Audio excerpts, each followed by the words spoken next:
الحمد لله. هل هناك ذنب لا تشمله رحمة أرحم الراحمين؟ في الحياة كل الذنوب حتى الزنا والفواحش والشرك، كل الكبائر ما دمت في الحياة فإن التوبة تجبها، بل وإن صدقت تقلبها حسنات.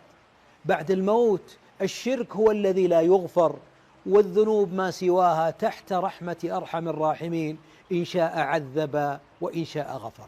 يا عبد الله، يا من هو على قيد الحياة، احمد الله بهذه الأنفاس وتب وعد وأنب وأبشر، فوالله لا يوجد ذنب إلا ورحمة الله أعظم منه.